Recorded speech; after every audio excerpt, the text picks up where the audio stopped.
Yes, ready, start.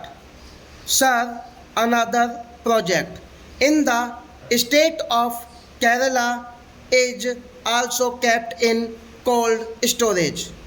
Hundreds of kilometers can be served in the northern part of Kerala if this rail link comes into operation.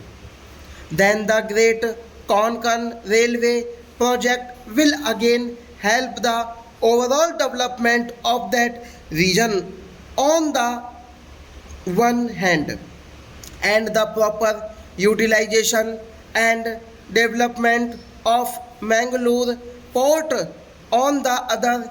If this rail link comes into operation, what is the attitude?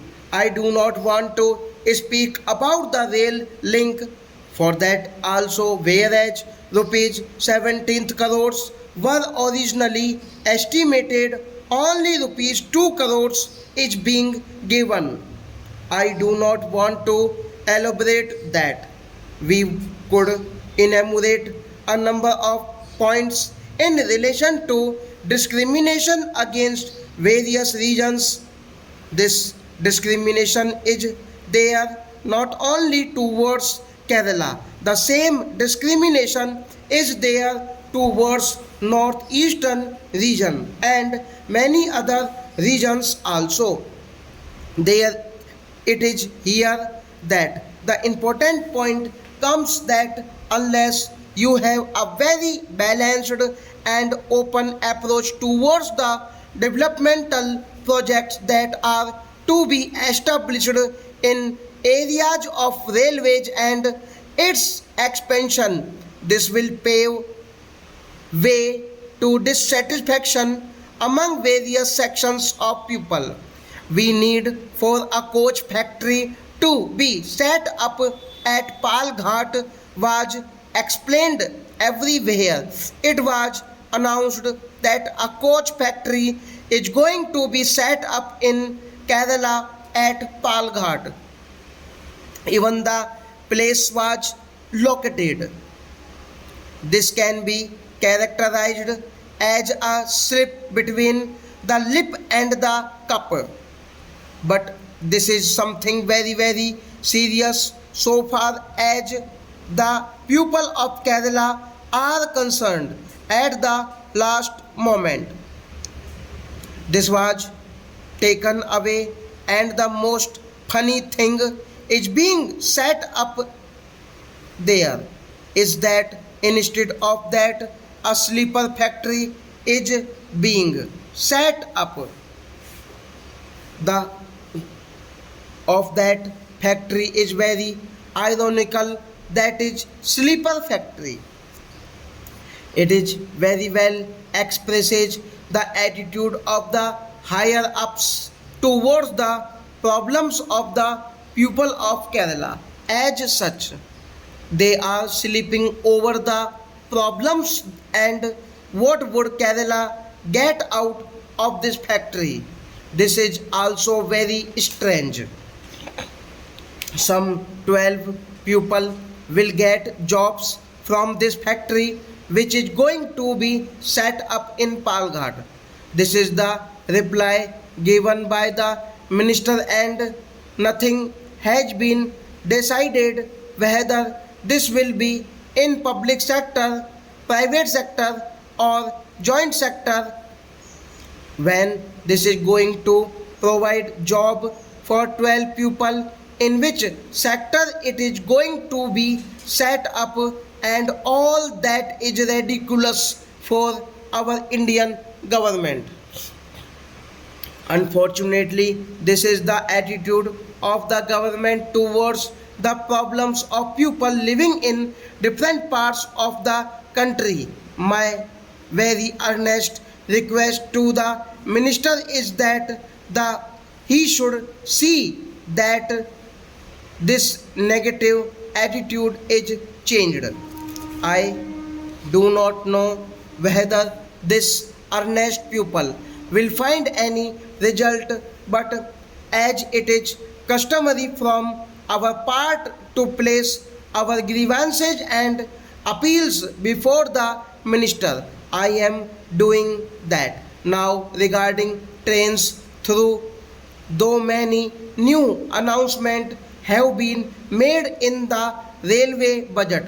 Nothing is there for the people of Kerala. The only thing, instead of the Mumbai Mangalore train running 2 days week, this has been raised to 3 days a week.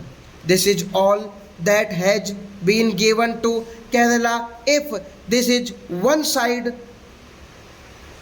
on the other side something is taken away. Not only no meaningful project is given, but whatever we have now is taken away. The Mangala Express has got some emotional attachment also because this was started at that time in connection with the 25th anniversary of India's independence. It was Jayanti Janta, Mangala Express and all that. Now this has been stopped. The justification given for that is the frequency of Kerala Express has been increased, but if you calculate, it will be found that it is reduced. We had the Mangala Express 5 days a week, Kerala Express 2 days a week, and him Sagar Express once a week. We had 8 trains per week, hence this is reduced to 7 trains per week. This is the net result. Representatives from political parties met the Minister of Railways in the presence of our Honorable Minister. We requested that this decision should be reviewed. Now the Minister is coming out with a very good proposal. Instead of resuming the Mangala Express, the Kerala Express is going to be renamed as Kerala Mangala Express. This is the kind of solutions which the minister and his ministry are finding out. I do not want to speak anything more about this. Many other trains have been stopped also. I do not want to give the details of them. The stoppage of these trains is causing a lot of problems for the people of Kerala. I request that at the earliest these trains may be resumed. Sir, I would like to mention some problems of the Railway Protection Force. They have been strictly under the Railway Department. Now a change has been brought in. They have been declared as army personnel. As part of the armed forces personnel, they do not have a democratic right to have organization like that, which you very well instead stop.